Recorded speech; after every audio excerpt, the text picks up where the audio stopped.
LeBron James just got kicked out of the Lakers dynasty. No, not literally, but in every way that counts, it's over. The jersey might still say Lakers, but behind closed doors, the message is loud and clear. They're done with him, and they want everyone to know it. LeBron's cryptic social media posts were just the start. Then came the quote from ESPN's Ramona Shelburne, a woman notoriously close to Lakers owner Jeanie Buss. She said, "It's over." Just like that. No sugarcoating, no Hollywood ending. The Lakers are already preparing for a future without LeBron, and he's not part of the plan. But the real shocker? This isn't just about aging out a veteran superstar. It's about building a brand new empire around Luka Dončić. And now, the full details of Project 2027 are leaking.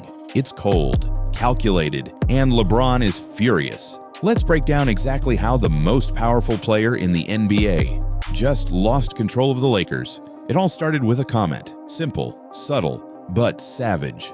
LeBron saw a Lakers sideline reporter on vacation, wearing a Cavs jersey. And what did he say? Now that is proper attire. That's not just a joke. That's a message. LeBron isn't laughing. He's signaling. And everyone picked up on it.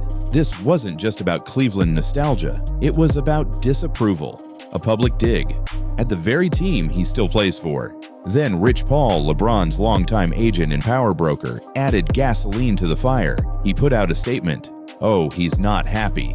And that's when the war started. Most teams would panic, not the Lakers. They responded through the media.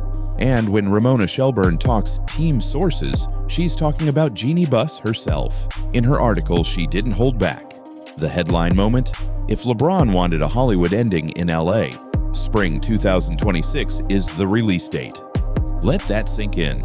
The franchise just told its most famous player, "You're done here. You can play somewhere else, but not in purple and gold." Brutal. They're not begging him to stay. They're telling him the door is open, and not in a good way. So why now? Why cut ties with LeBron James, a top 10 player even in year 22? Because of one thing, Project 2027. That's the name of the Lakers' new long-term vision, and the star at the center of that vision, Luka Dončić. The goal is clear cap space, build assets, and land a generational star not named LeBron. They're not building for today, they're building for tomorrow.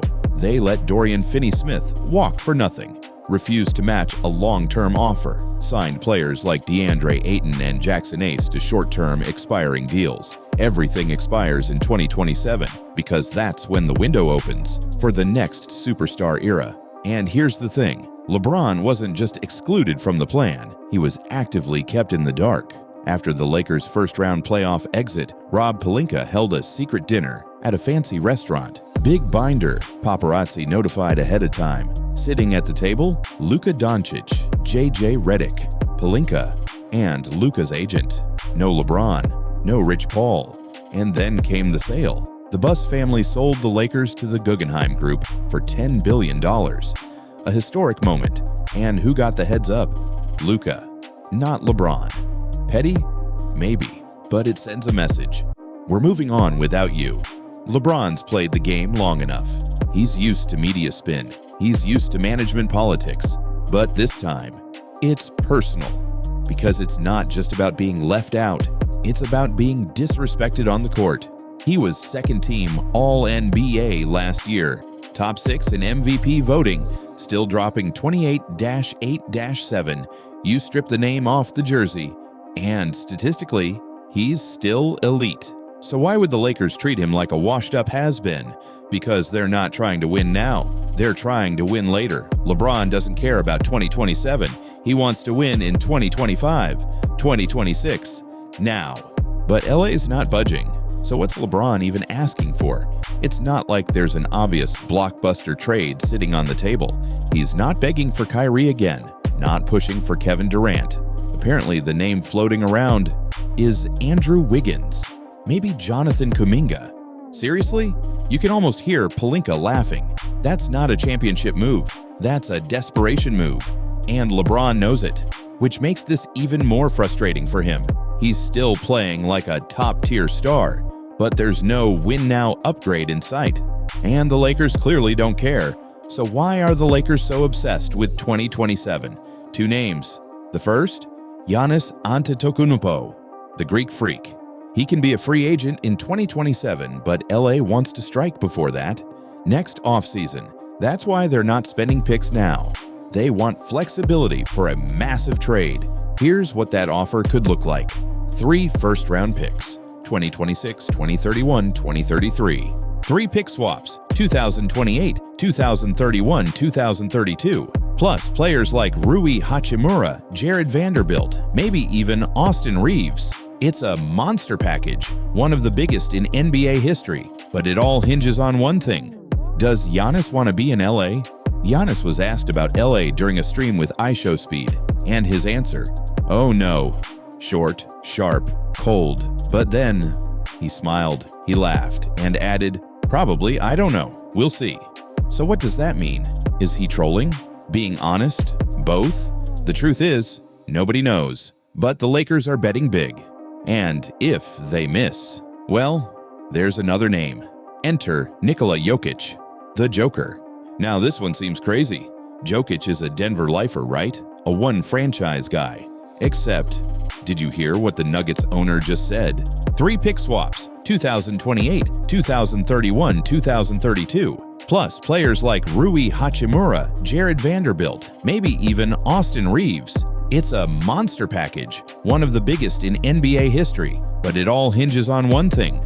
Does Giannis want to be in LA? Giannis was asked about LA during a stream with iShowSpeed, and his answer, "Oh no, short, sharp, cold." But then he smiled, he laughed, and added, "Probably, I don't know, we'll see." So what does that mean? Is he trolling? Being honest? Both? The truth is, nobody knows, but the Lakers are betting big. And if they miss, well, there's another name. Enter Nikola Jokic, the Joker. Now this one seems crazy. Jokic is a Denver lifer, right? A one franchise guy. Except, did you hear what the Nuggets owner just said? Completely unprovoked, he told the media, "If the wrong person gets injured, we might have to trade number 15. That's Jokic's jersey, number 15. Why say that out loud? Why even bring it up? Then came another twist. Jokic didn't sign a contract extension. He could have, but he didn't. Maybe he just wants more money later, or maybe he's not so sure about Denver anymore. The Lakers are watching closely. If plan A and B fail, there's a plan C. It's not flashy, but it might work. Surround Luka with high IQ role players, shooters, defenders, veterans. Forget stars. Build depth. It's what Denver did. What Boston just pulled off. Luka doesn't need another superstar. He needs fit, balance, and the Lakers could offer that if they stop wasting time on drama. So what happens to LeBron? He picked up his player option for next season, $50 million on the books. So, a trade? Extremely unlikely. No team wants to gut their roster just to rent a 40-year-old star. A buyout? Even less likely. The Lakers aren't eating $50 million in dead money. So, what's left? He plays out the year, takes his farewell tour, then walks. When Rich Paul dropped that statement, 4 teams reached out to the Lakers. Nothing serious yet, but there's interest. Fans immediately thought, what about Dallas? Kyrie, LeBron's friends. But that's not happening. LeBron doesn't want to play third fiddle, and the Mavs don't need the drama. In reality, there are only 3 teams that make sense. Maybe Miami, maybe New York, maybe somewhere unexpected. But if one thing is clear, he won't be finishing his career in LA. This is it. The curtain is closing. LeBron came to LA to build a legacy, and for a while, it worked. A championship, a culture shift, a Hollywood crown. But the empire is shifting, and the new king isn't LeBron. It's Luka. The Lakers have made their choice, and now LeBron has to make his. Stay silent, go out gracefully, or fire back one last time. Either way, this isn't just the end of an era. It's the beginning of something way bigger. Stay tuned.